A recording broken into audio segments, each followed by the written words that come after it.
चलिए मंत्र पाठ।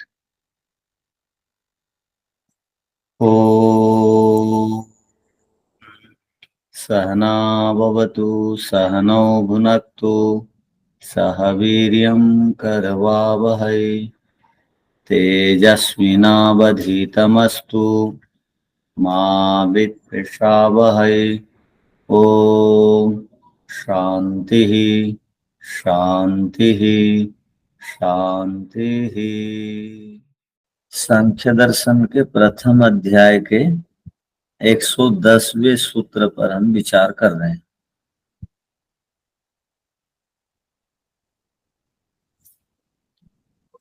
तो ये सूत्र का मूल विषय था कार्य को देखने से उसके सूक्ष्म मूल कारण का हमको ज्ञान होता है। उपलब्धि माने ज्ञान। कार्य दर्शनात् तद उपलब्धि। कार्य जगत को देखने से सूक्ष्म प्रकृति का ज्ञान होता है। ये सूत्र का संक्षेप में अर्थ हो गया।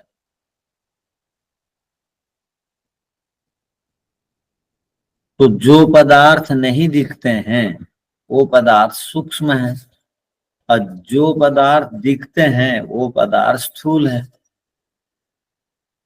ये एक परिभाषा हो गई। दूसरी परिभाषा है कि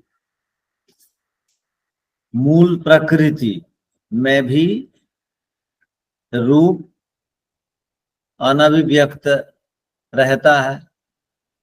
जब वो कार्य जगत में मूल प्रकृति आ जाती है तो उसमें रूप गुण आ जाता है। रूप गुण मूल प्रकृति में है किंतु अभिव्यक्त अवस्था में वो रूप गुण नहीं था। किंतु जब वह कार्य पदार्थ के रूप में जब बहुत सारे परमाणु आपस में मिल गए तो वो कार्य पदार्थ के रूप में जब दृष्टिगोचर वो प्रकृति होती है तो उसमें रूप गुण आ जाता है। तो पहले रूप गुण अभिव्यक्त नहीं था, बाद में अभिव्यक्त हो गया। कब हुआ? जब बहुत सारे परमाणु आपस में मिल गए। वैज्ञानिकों का कहना है परमाणु हो चाहे अणु हो वो आंखों से नहीं दिखते हैं। ये भौतिक वैज्ञानिकों का भी कहना है। अब तरस रेणु आंखों से दिखते हैं, महर्षि दयानंद जी ने लिखा है। तो तरस रेणु वो जो सूर्य की किरण है वो खिड़की आदि के छिद्रों से आती है। वो जो सूक्ष्म रूप से उनको तरस रेणु कहते हैं। वो छिद्र में जो एक छोटे छोटे कण दिखते हैं उनको तरस रेणु कहते हैं। तो वो तरस रेणु दिखते हैं किंतु परमाणु नहीं दिखते। किंतु वे सब के सब परमाणु जब आपस में मिल जाते हैं, जब अलग अलग रहते हैं तो नहीं दिखते हैं, जब आपस में मिल जाते हैं तो दिखते हैं। उन्हीं को कार्य पदार्थ कहा जाता है। तो कार्य पदार्थों को देख करके उसके कारण का अनुमान हो जाता है, ज्ञान हो जाता है। तो स्थूल पदार्थ दिखता है, सूक्ष्म पदार्थ नहीं दिखता है। और जो भोगता है वो नहीं दिखता है। जीवात्मा जीवात्मा और प्रकृति में अंतर है। दोनों मूल रूप से नहीं दिखाई देते हैं किंतु प्रकृति जब प्रकृति के परमाणुओं का जब सम्मेलन हो जाता है, मिलना होता है, तब वो जब कार्य जगत में वो परमाणु आ जाते हैं तब दिखाई देते हैं। किंतु पुरुष का कार्य पदार्थ कुछ नहीं होता है, इसलिए पुरुष को कोई भी नहीं देख सकता आंखों से। किंतु प्रकृति जब कार्य जगत में आ जाती है तो वो आंखों से दिखाई देती है। और मूल प्रकृति के कणों को हम समाधि से देखते हैं, जानते हैं। सत्वगुण रजोगुण तमोगुण के परमाणुओं को हम समाधि से उनका विशेष ज्ञान प्राप्त करते हैं। तो इसलिए वो पिछली कक्षा में हम लोगों ने पढ़ा था कि योगी नाम अध्यात्म प्रत्यक्षण, योगियों के अध्यात्म प्रत्यक्ष के द्वारा वो सब उपलब्ध हो जाते हैं। और क्या देखे थे, विज्ञान भिक्षु भाष्य की जो पंक्तियां थी, योगज धर्मस्य योगज धर्मस्य चोत्तेजकतया च उत्तेजकतया प्रकृति पुरुषादिनाम प्रत्यक्ष प्रमा भवति। योगज धर्म के द्वारा अर्थात योग का धर्म अर्थात योग का परिणाम, धर्म माने यहाँ फल, योग का फल है वो हमको दिखा देता है।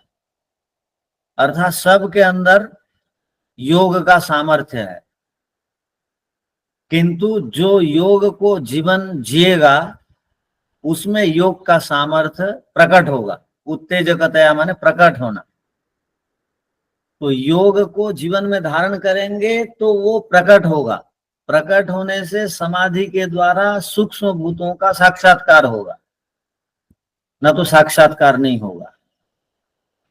तो यहां पर कह रहे हैं, इस सूत्र का मूल विषय हो गया कार्य पदार्थों को देख करके उनके कारण पदार्थों को अनुमान के द्वारा जान लिया जाता है। उपलब्धि माने ज्ञान हो जाता है। अब भाष्य को देखिए, कार्य दर्शना उपलभ्यमानम जगत स्थूलम दृश्यते। जो ये जगत है स्थूल रूप में दिखाई देता है और ये उपलब्ध है। ये 4 अरब 32 करोड़ साल तक ये उपलब्ध होगा। तस्य कार्यभूतस्य स्थूल जगतो, ये कार्य जगत का स्थूल जगत है। और दर्शनात् उपलम्भनात्, ये दर्शन से दिखाई देता है। ये कार्य रूप स्थूल जगत है जो आंखों से उपलब्ध होता है। तद उपलब्धि द्वयोः प्रकृति पुरुषयोः उपलब्धिर्भवति।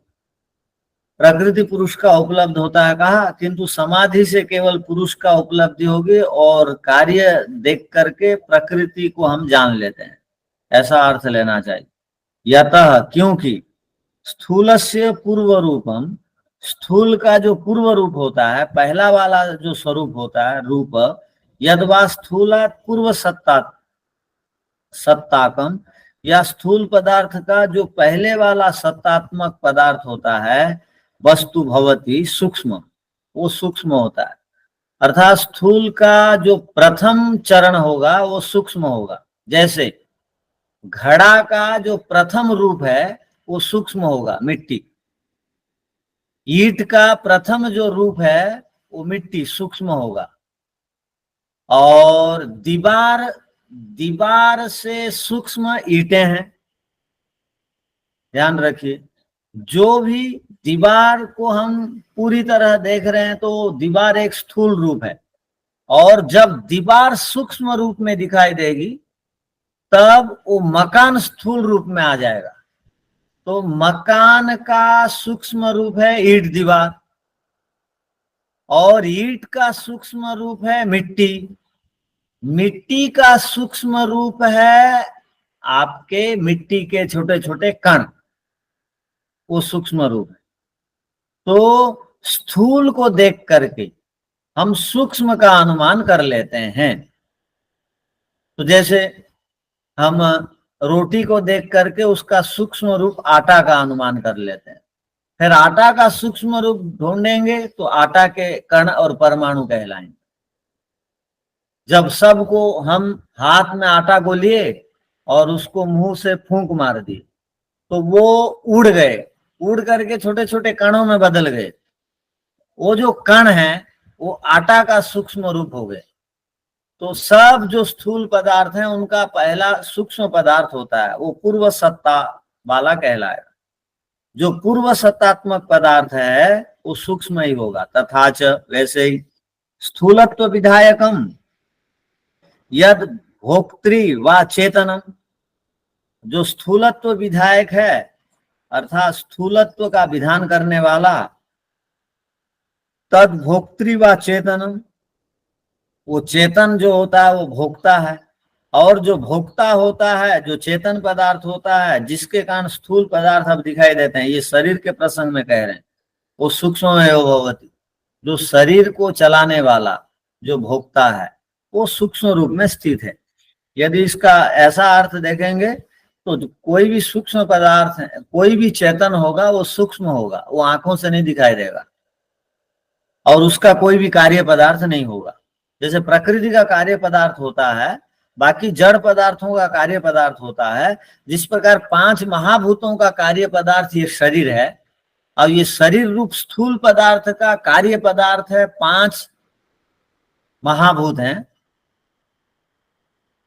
जब शरीर को हम जला देते हैं ना, तब शरीर का जो राख तत्व है वो मिट्टी में चला जाता है, शरीर का जो जल तत्व है वो चला जाता है जल में, महाभूत जल में, वो सूक्ष्म है, और शरीर का जो वायु तत्व है शरीर के अंदर वो वायु में। तो पांचों भूतों में ये पांचों मूल तत्व वापस चले जाते हैं।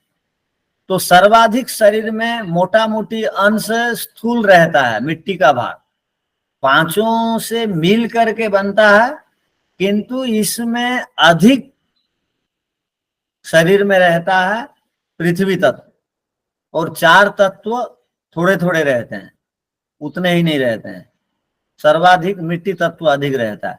इसलिए शरीर का मोटा भाग मिट्टी में चला गया, और उसके जो पृथ्वी जल अग्नि वायु आकाश, वो खालिस्तान सब आकाश में वापस चले गए। तो शरीर जब भी समाप्त होगा, पांच भूतों में अपना अपना जो शरीर में स्थित वो पदार्थ है स्थूल रूप में, वो सूक्ष्म बन करके वापस चले जाएंगे। तो किंतु सूक्ष्म पदार्थ हर समय रहते हैं चेतन पदार्थ। ये भोक्ता के प्रसंग जीवात्मा के लिए कहा, तस्मात् तयोः प्रकृति पुरुषयोः सूक्ष्म। प्रकृति पुरुष सूक्ष्म स्थूल जगतः कार्य रूपा स्पष्ट भवति, और ये स्थूल जगत कार्य रूप में स्पष्ट दिखाई देता है। इसका सूक्ष्म पदार्थ मूल प्रकृति है। इसमें बार बार पुरुष शब्द दिया है, तो हम पुरुष का सूक्ष्म पदार्थ क्या बोलेंगे, अर्थात ये शरीर का सूक्ष्म, अर्थात शरीर चल रहा है तो सूक्ष्म रूप से आत्मा विद्यमान है, और शरीर का जो सूक्ष्म पदार्थ है वो पांच महाभूत हैं, ऐसा हम इसको स्वीकार करें।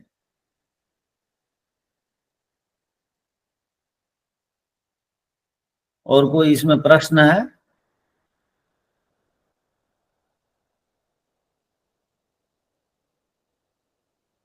तो हर समय भोक्ता सूक्ष्म रहेगा, भोग्य पदार्थ स्थूल रहेंगे। जो भी आप भोजन करते हैं वो स्थूल रहेंगे, और जो भोजन करता है आत्मा तो नहीं करता, आत्मा शरीर की रक्षा के लिए करता है प्राकृतिक व्यवस्था से, तो वो जिसके लिए करता है वो सूक्ष्म है। तो भोग्य पदार्थ स्थूल होंगे, वो सूक्ष्म होगा, कार्य जगत को देख करके सूक्ष्म प्रकृति का ज्ञान होगा। तो माता जी, तब क्या भोजन का रस है वो सूक्ष्म होगा क्या? हाँ होगा, हम्म, वो रस भोजन बन का, करके सूक्ष्म ही होगा। हाँ हाँ, ऐसे ही सब होगा। हम्म, जल पी लेंगे तो उसका रस होगा, वो सूक्ष्म होगा। वो सूक्ष्म होगा, उसका स्थूल भाग मल मूत्र पसीना बन जाएगा। ठीक बात, ठीक है, धन्यवाद।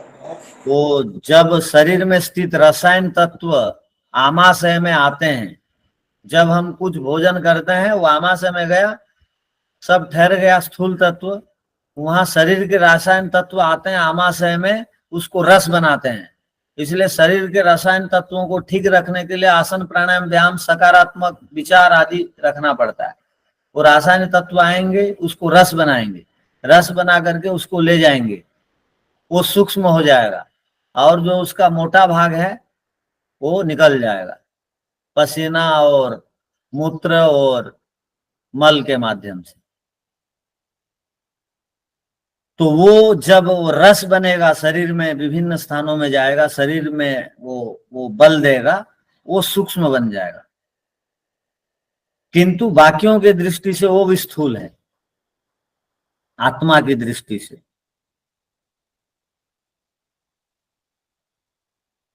ठीक है, अब आगे देखिए। अत्र शंकते, यहाँ एक शंका खड़ी हो गई, यहाँ एक शंका खड़ी की जा रही इसका है। सूत्रार्थ लिखा है ना पहले, 110-11 का सूत्रार्थ। लिख लिया था ना माता जी, अच्छा हाँ, लिखवा दिए थे। 11 तो अब शुरू होगा, ठीक है।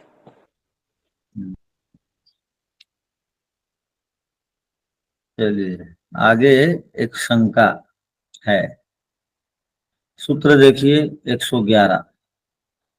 वादी विप्रतिपत्ते है तद असिद्धि रीति चेत, चेत माने तो, वादी कहते हैं पूर्व पक्षी को, विपक्षी को, विप्रतिपत्ति कहते हैं विपक्षी के द्वारा यदि इस प्रकार विरुद्ध विचार हो जाता है तो, जब वादी पूर्व पक्षी कोई विरुद्ध विचार दे दे, क्या विरुद्ध विचार दे दे, तो असिद्धि अर्थात वो सिद्ध नहीं हो पाएगी, अर्थात प्रकृति की सत्ता ही नहीं रहेगी, प्रकृति की सत्ता ही सिद्ध नहीं हो पाएगी।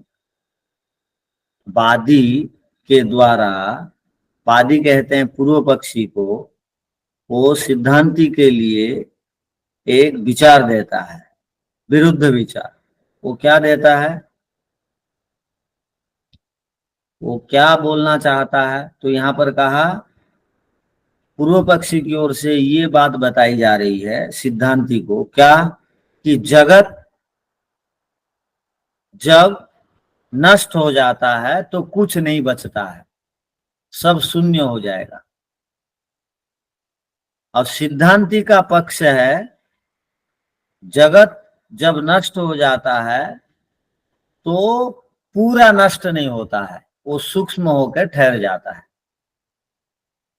तो पूर्व पक्षी कहते हैं कि सब मानते हैं प्रकृति नहीं बचेगी, सब शून्य हो जाएगा, नष्ट हो जाएगा, प्रकृति नहीं बचेगी, प्रकृति की असिद्धि हो जाएगी, जो भी पदार्थ दिखाई देता है वो नष्ट होता है। थोड़ा सा विषय वो है, थोड़ा सा गंभीर है, किंतु ध्यान से सुनिए। वादी क्या कहना चाह रहा है, पूर्व पक्षी और एक सिद्धांती, दो पक्ष यहाँ पर काम कर रहे हैं।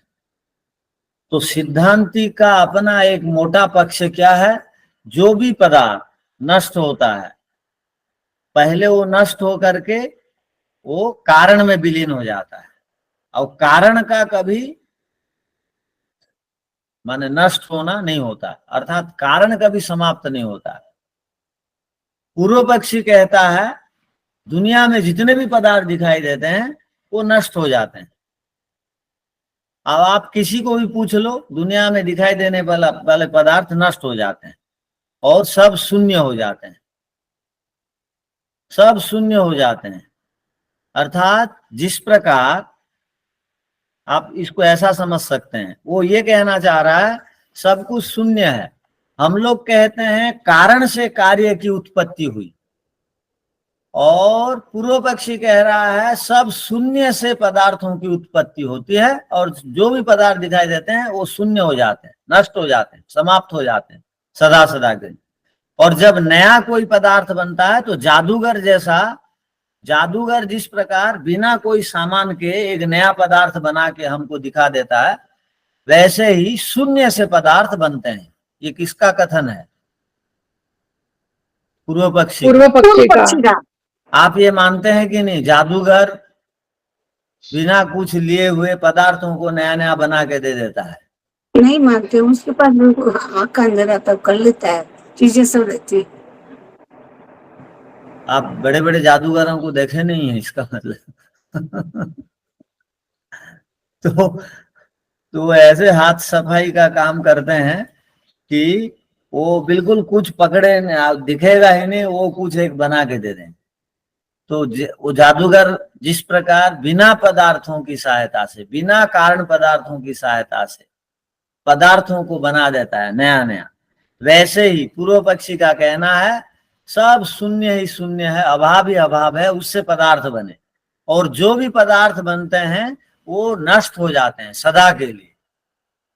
तो हमारा दोनों में अंतर क्या हुआ, हम लोग क्या मानते हैं, हम लोग मानते हैं हर एक पदार्थ शून्य, हर एक पदार्थ नष्ट होते हैं, हम मानते हैं, किंतु वो कारण में लय हो जाता है, हम मानते हैं।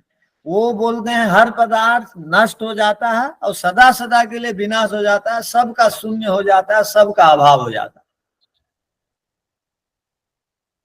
तो सबका अभाव हो जाता है का अर्थ क्या हुआ? प्रकृति का अभाव हो जाएगा। और हम लोग बोलते हैं प्रकृति की सत्ता रहती है। दोनों में अंतर आप पकड़िए। अब यहाँ वादी क्या बोलना चाह रहा है और उसका उत्तर किस प्रकार दिया जा रहा है। तो कार्य द्रव्य को देखने पर सूक्ष्म कारण का आप अनुमान कैसे करते हो, ये उसका प्रश्न है। आप ये बात क्यों बोल रहे हैं कि कार्य पदार्थों को देख करके सूक्ष्म पदार्थों का अनुमान कर लेना चाहिए? पिछला सूत्र यही तो कह रहा था कि कार्य पदार्थों को देख करके उसका सूक्ष्म का अनुमान कर लेना चाहिए। तो वो कहता है शून्य का अनुमान आप क्यों नहीं करते हो कार्य पदार्थों को देख करके? जो भी कार्य पदार्थ है वो शून्य से बना है, ऐसा अनुमान क्यों नहीं करते हो? और जो भी कार्य पदार्थ है वो बन करके समाप्त हो जाता है, ऐसा आप क्यों नहीं बोलते हो? उसका ये कहना है जिस प्रकार कोई जादूगर जो है माया जाल करने वाला वो अभाव से उत्पन्न कर देता है, वैसे ही आप सूक्ष्म कारण प्रकृति को अनुमान से जानने की बात मत बोला करिए। और सब वस्तुओं का अपना विशेष धर्म होता है नष्ट होना। हमने एक सूत्र पढ़ा था पीछे, शून्यम तत्वम भाव विनाश। देखिए आपने पीछे पढ़ा है,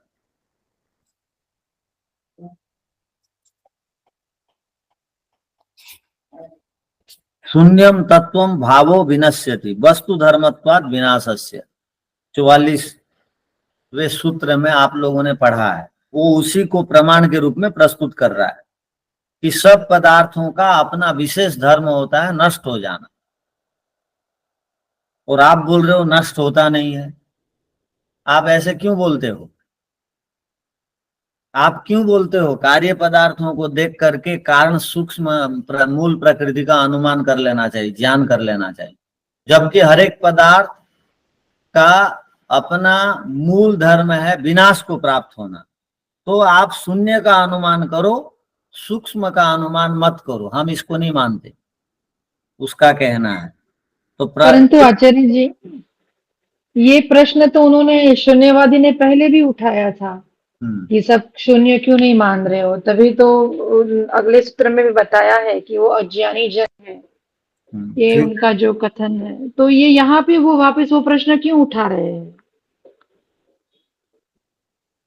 यहाँ इसलिए उठाया गया है कि सिद्धांति ने कहा, वो पूर्व पक्षी ने प्रश्न किया था कि आप किस प्रमाण के आधार पर सूक्ष्म पदार्थों का अस्तित्व को स्वीकार करते हो, आपका क्या प्रमाण है? तो सिद्धांति ने कहा कि हमारा ये प्रमाण है कि प्रत्येक पदार्थ का मूल जो होता है वो सूक्ष्म होता है, उसका ज्ञान हो जाता है। कार्य पदार्थों को देख करके कारण मूल का ज्ञान हो जाता है। तो इसने कहा कार्य पदार्थ को देख करके कारण मूल का ज्ञान क्यों हो जाता है? आप बोलते हो सब पदार्थ तो विनाश को प्राप्त होते हैं, हर पदार्थ का अपना विशेष धर्म होता है विनाश होना, इसलिए शून्य से ही बनता है, ऐसा स्वीकार करना चाहिए। पदार्थों का विनाश हो जाता है तो हम कार्य पदार्थों को देख करके उसका कारण का अनुमान कैसे करेंगे? क्या सुनने वाले प्रश्न नहीं कर सकते हैं? जी कर सकते हैं, वो कर दिया। वो कर ही रहे हैं ना जी।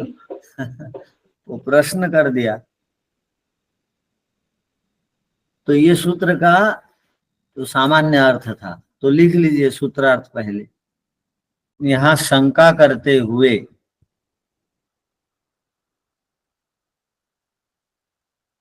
पूर्व पक्षी कहता है कि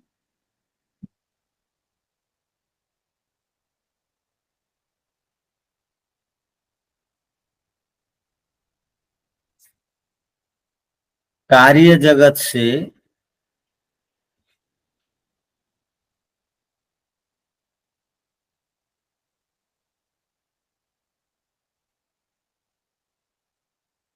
उसके सूक्ष्म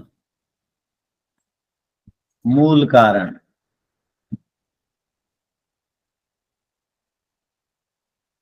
मूल प्रकृति का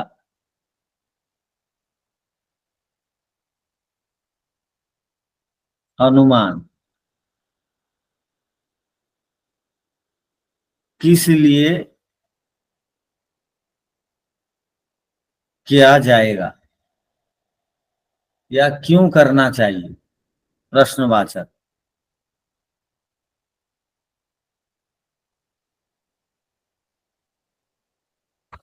आप ऐसा क्यों नहीं कहते?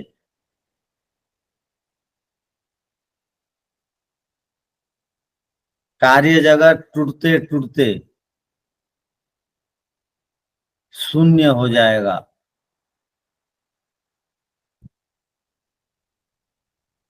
आप ऐसा क्यों नहीं कहते कि कार्य जगत टूट टूट करके शून्यता को प्राप्त होगा?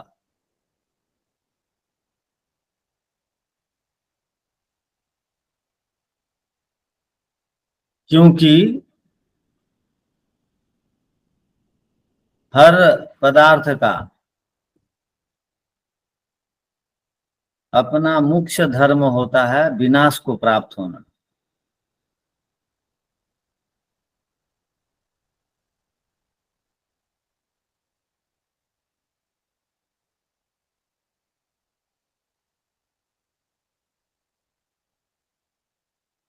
अर्थात हरेक कार्य पदार्थ धीरे धीरे समाप्त हो जाते हैं, खत्म हो जाते हैं।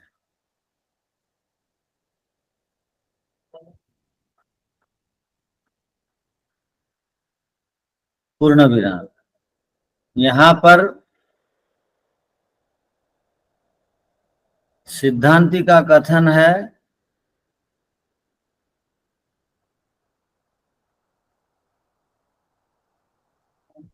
कार्य पदार्थ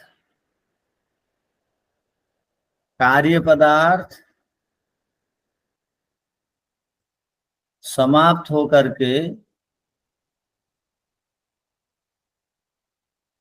सूक्ष्म कारण के रूप में शेष रहता है।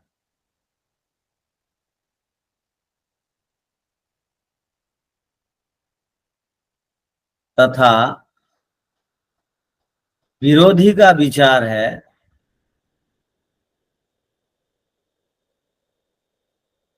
कि सब पदार्थ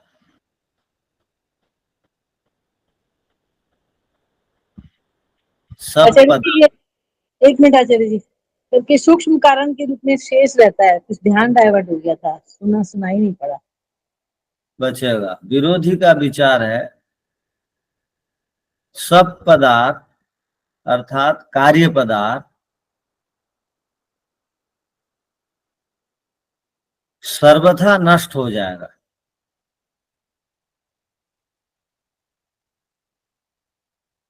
अर्थात शून्यत्व को प्राप्त होगा। सब पदार्थ नष्ट हो जाएगा अर्थात शून्यत्व को प्राप्त होगा।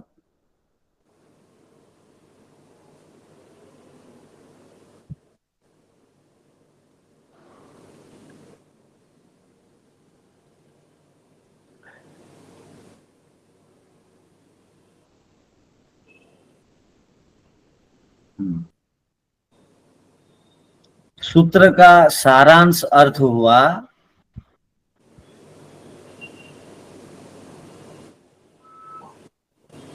यदि पूर्व पक्षी का विचार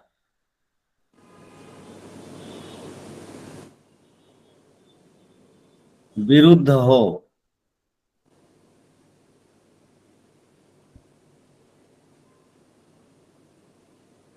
और वह कहे कि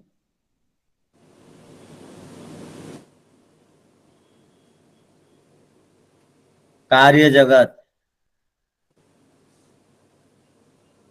नष्ट होने के बाद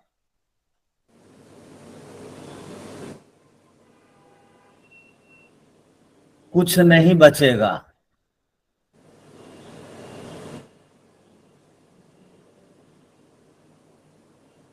कुछ नहीं बचेगा, अल्प विराम, सब शून्य हो जाएगा।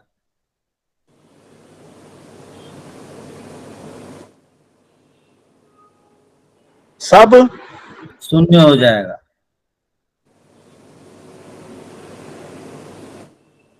अर्थात प्रकृति भी नहीं बचेगी।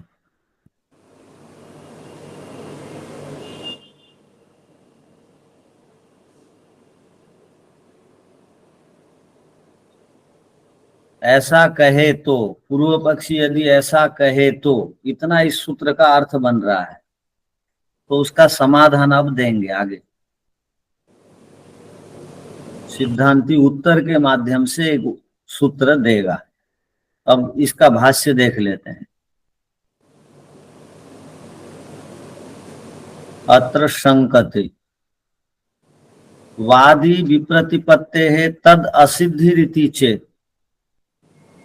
प्रकृति की असिद्धि मान ले तो वादी विरुद्ध कथन करके, वादी विप्रतिपत्ते है कार्य दर्शनाद इत्युच्यते। कार्य दर्शन अर्थात कार्य पदार्थों का दर्शन, इत्युच्यते कथम ही कार्य दर्शनाद सूक्ष्मस्य। कार्य पदार्थ आप जो कहते हो, प्रत्येक कार्य पदार्थ सूक्ष्म कारण से अनुमानम क्रियते, उससे सूक्ष्म कारण का अनुमान करना चाहिए जो कहते हो, ऐसा नहीं कहना चाहिए। कथम ना शून्य से अनुमानम क्रियेत, शून्य का अनुमान करना चाहिए। कार्य पदार्थ सूक्ष्म रूप में चला जाता है, ऐसा नहीं बोलना चाहिए। उसका शून्यत्व हो जाता है, ऐसा कहना चाहिए। क्यों? क्योंकि शून्यम तत्वम वस्तु धर्मत्वाद विनाशस्य। क्योंकि प्रत्येक पदार्थ का अपना धर्म होता है शून्यत्व अर्थात विनाश, सर्वथा अभाव। यत यत कार्यम वस्तु तत् तत् विनाश धर्मी। जो जो भी कार्य पदार्थ हैं वो विनाश धर्म वाले हैं। अतः कार्य दर्शनात् कारणम शून्यमिति, इसलिए कार्य दर्शन से उसका कारण शून्यत्व का, वादी विप्रतिपत्ति, वादी के द्वारा ऐसा विरुद्ध कथन होने पर, तस्मा तद असिद्धि तयो प्रकृति पुरुषयो असिद्धि, प्रकृति और पुरुष की असिद्धि हो जाएगी। इति चेत, ऐसा कोई कहे तो तब उसका समाधान दिया जाता है। ये संबंधित सूत्र है इसके साथ साथ। तो सिद्धांती क्या उत्तर दे रहा है देखिए। समाधत्ते, उसका समाधान दे रहे हैं। तथापि एकतर दृष्टिया अन्यतर सिद्धेर नापलापः। पूर्व पक्षी को सिद्धांती बोल रहे हैं, पूर्व पक्षी जी आप कहते हैं कार्य जगत विनाश होकर शून्य ही बचेगा, ये आपकी एक दृष्टि हो गई। और दूसरी दृष्टि यह है, कार्य जगत अपने स्वरूप में नहीं रहेगा, कारण सूक्ष्म में चला जाएगा। दो दृष्टि बन रही है यहाँ पर। पहली दृष्टि क्या है? शून्य में चला, सब कुछ शून्य हो जाएगा। एक तरह दृष्टिया अन्य तरह सिद्धि नापलापः। एक दृष्टि यह है कि वह शून्यत्व को प्राप्त होगा, सर्वथा अभाव हो जाएगा। और एक दृष्टि क्या है? वो कार्य पदार्थ जो भी है वो सूक्ष्म रूप कारण में चला जाएगा, ये दूसरी दृष्टि है। अपने स्वरूप में कोई भी कार्य पदार्थ नहीं रहता, इसको सब मानते हैं। उसी को विनाश कह दिया जाता है। अब विनाश का अर्थ क्या है? विनाश का अर्थ है कि घड़ा का विनाश हो गया। घड़ा टूटते ही हम क्या बोलते हैं? विनाश हो गया। शरीर का पातन होते ही हम क्या बोलते हैं? शरीर खत्म हो गया बोलते हैं। तो खत्म का अर्थ क्या है समझना है। उन लोग खत्म का अर्थ दूसरे लोग बोलते हैं कि सर्वथा अभाव हो जाना, शून्य को प्राप्त होना, किंतु हमारा वैदिक सिद्धांत है सूक्ष्म में कारण में समा जाना। तो वो क्या कहना चाह रहे हैं, हमारी दो प्रकार की दृष्टि हो गई। तो वास्तव में विनाश की परिभाषा क्या है, स्थूल पदार्थ टुकड़े टुकड़े हो जाते हैं और वो क्या को प्राप्त होते हैं, टुकड़े टुकड़े को स्थूल पदार्थ का प्राप्त होने को ही नाश कह दिया जाता है। किंतु टुकड़े टुकड़े वो जो होते हैं वो टुकड़े टुकड़े हो करके क्या होते हैं, सर्वथा शून्यत्व को प्राप्त नहीं होते हैं, वो अपने कणों में चले जाते हैं, परमाणु के रूप में बदल जाते हैं। तो दोनों का कथन यही है, इसलिए आपको अपलाप नहीं करना चाहिए। अपलाप का अर्थ क्या होता है, अपलाप का अर्थ होता है ऐसे आपको उल्टी बात नहीं करनी चाहिए, ना अपलाप, ऐसी बात आपको नहीं करनी चाहिए। विपरीत कथन आपको नहीं करना चाहिए। क्या विपरीत कथन, विपरीत कथन क्या है, शून्य हो जाएगा, यही कि स्थूल का हाँ शून्य हो जाएगा, ये विपरीत हाँ, कथन है। ये नापलाप संपत्त हो जाएगा, ये भी ना। बोलते हैं। कोई बेकार बेकार बोलते रहता है, वार्तालाप माने बातचीत करना, अपलाप माने बिना मतलब बोलते रहना। आप अपलाप क्यों कर रहे हो, ना अपलाप, ऐसा आप व्यर्थ की बात मत क्या करो। कोई भी पदार्थ सर्वथा नाश को प्राप्त नहीं होता है, आप क्यों कहते हो सर्वथा नाश को प्राप्त होता है। तो सर्वथा नाश को प्राप्त नहीं होता है। पिछले सूत्र के आधार से प्रकृति भी नाश को प्राप्त है, ऐसी संभावना व्यक्त की गई, क्योंकि सब पदार्थ नाश को प्राप्त हो जाते हैं। तो प्रकृति भी एक पदार्थ है, नाश को प्राप्त हो जाती है वो भी। किंतु यहाँ पर कहा कि आपकी दृष्टि है विनाश को प्राप्त होने का अर्थ शून्यत्व को प्राप्त होना, अभाव को प्राप्त होना, और हमारी दृष्टि है नाश को प्राप्त होने का अर्थ है सूक्ष्म कारण में लय हो जाना। तो सूक्ष्म कारण में ही लय होता है, कोई पदार्थ नाश को प्राप्त नहीं होता है। यदि परीक्षा करनी है तो कर लीजिए, शरीर राख बन जाता है, राख मिट्टी में मिल जाते हैं और मिट्टी के कण अणु परमाणु के रूप में प्रकृति में विलीन हो जाते हैं जब प्रलय होता है। जहां से आए थे वहीं वापस लौट जाते हैं, फिर अगली सृष्टि में उन्हीं परमाणुओं के द्वारा पुनः ये सृष्टि बनती है। तो नाश को कहाँ प्राप्त हुई, यदि सर्वथा अभाव हो जाएगा तो वस्तु दोबारा बन करके तैयार नहीं होगी। इसलिए कोई भी पदार्थ सर्वथा नष्ट को प्राप्त होते नहीं है।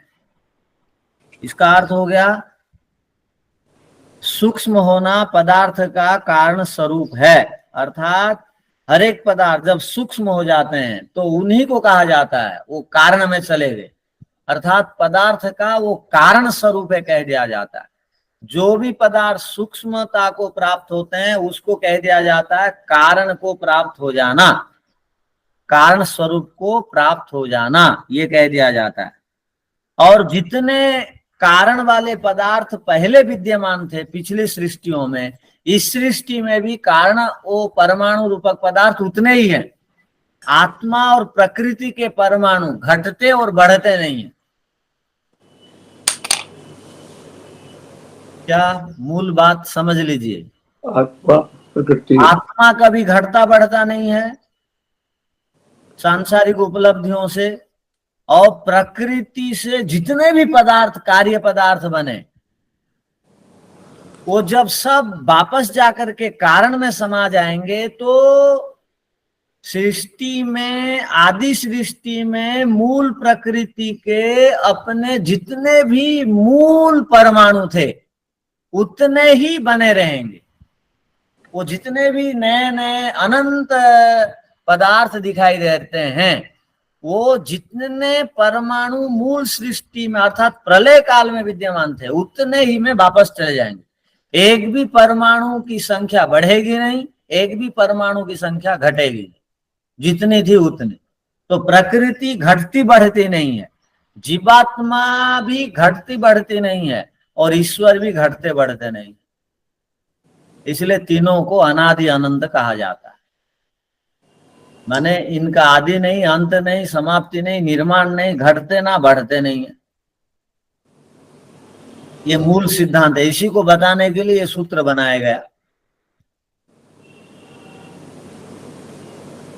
लिखिए। आचार्य जी, ये जो हाँ जी। हमारा जो 45 नंबर सूत्र था, अपवाद मात्रम बुधानम, इसके साथ तो इसका कुछ सामंजस्य रहता है। रहेगा। वो सूत्र के प्रसंग में वो सूत्र था, 44वें सूत्र के प्रसंग में 45वें सूत्र का था अबुधान। ठीक है।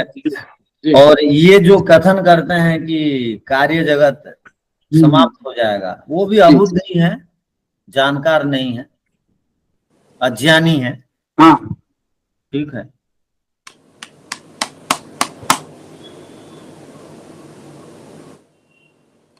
सिद्धांती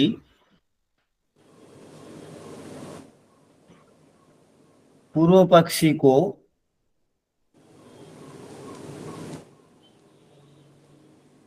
समाधान देते हुए कहते हैं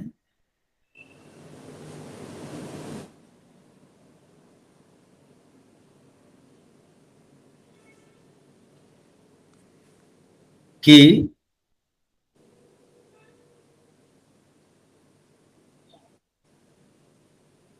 आपके मत में कार्य जगत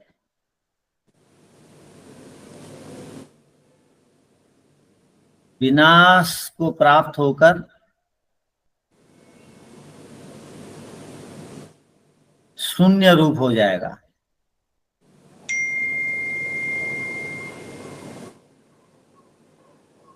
ये एक दृष्टि हो गई आपकी।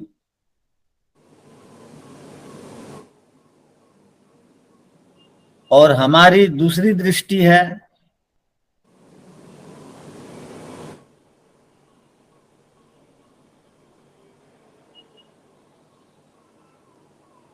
कि कार्य जगत अपने स्वरूप में नहीं रहेगा,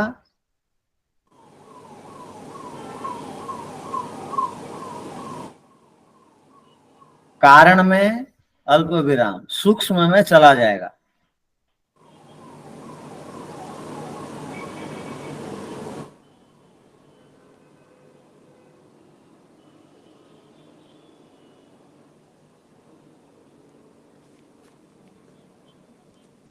किंतु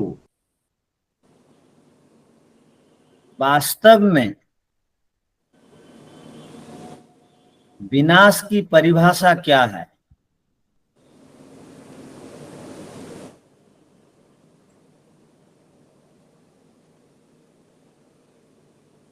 जब कोई स्थूल पदार्थ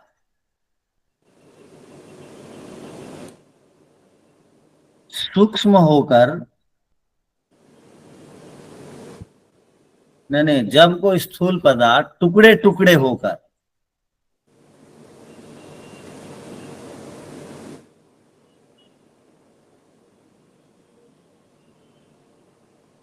जब कोई स्थूल पदार्थ, नहीं, टुकड़े टुकड़े होकर मत लिखिए, जब कोई स्थूल पदार्थ टुकड़े टुकड़े हो जाते हैं, ऐसा लिखिए, टुकड़े टुकड़े हो जाते हैं, उसी को नाश कह दिया जाता है।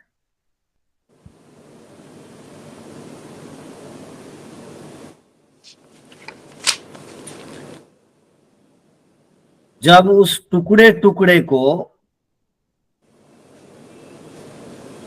पकड़कर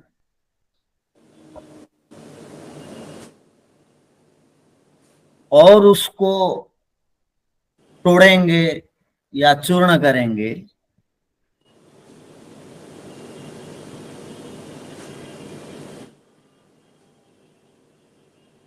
तो वो कणों के रूप में बदल जाएगा।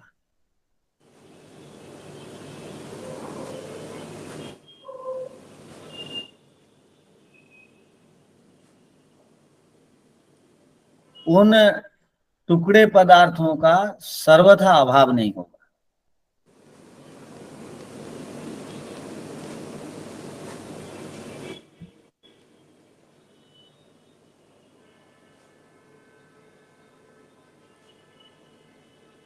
केवल सूक्ष्मता को प्राप्त होगा।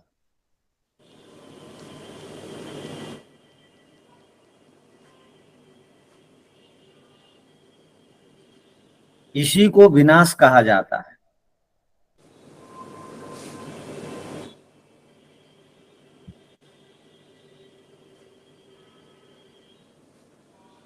कोई भी पदार्थ टूट फूट कर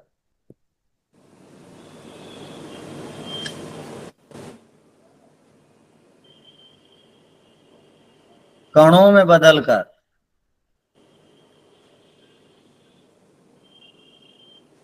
शून्य नहीं हो जाते, अरे कणों में बदलकर शून्य नहीं हो जाते,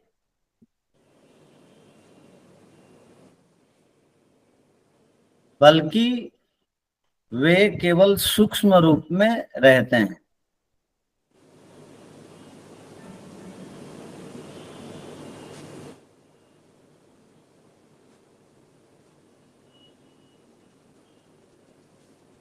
पूर्ण विराम। अर्थात जैसे घट पट आदि कार्य पदार्थ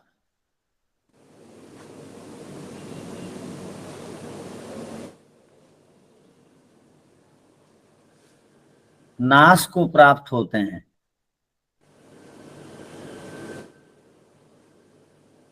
यह एक दृष्टि हुई।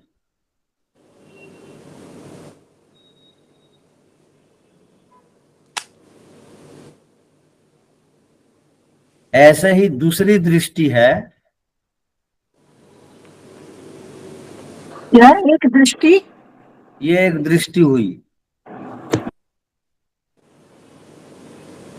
माने जैसे घटपट आदि कार्य पदार्थ नाश को प्राप्त हो जाते हैं,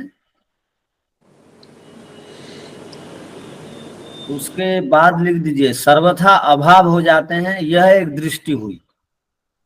सर्वथा अभाव हो जाते हैं, यह एक दृष्टि हुई। दूसरी दृष्टि हुई कि कार्य पदार्थ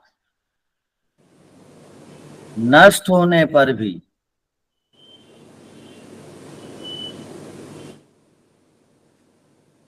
सर्वथा अभाव को प्राप्त नहीं होते,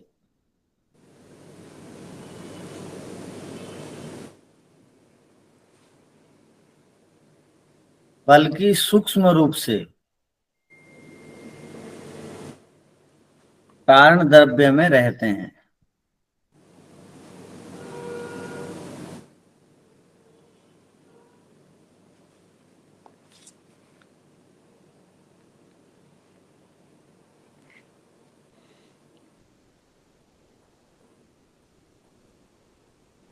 जब सूक्ष्म कोई रूप से पदार्थ कारण रूप में विद्यमान रहते हैं, जब कोई भी पदार्थ सर्वथा अभाव को प्राप्त नहीं होते,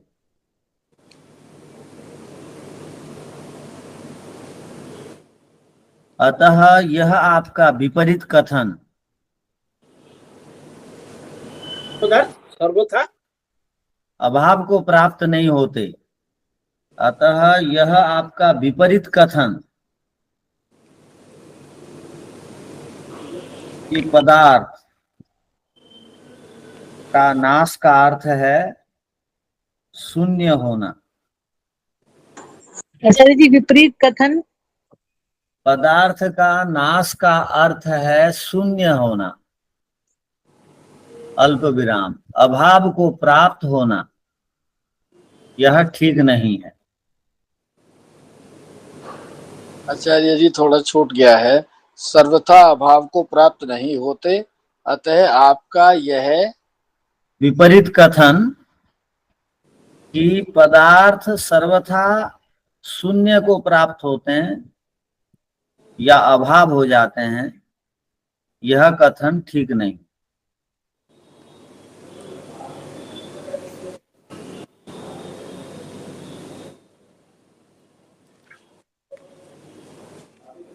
ठीक है। ओम शांति शांति शांति। सबको सादर नमस्ते।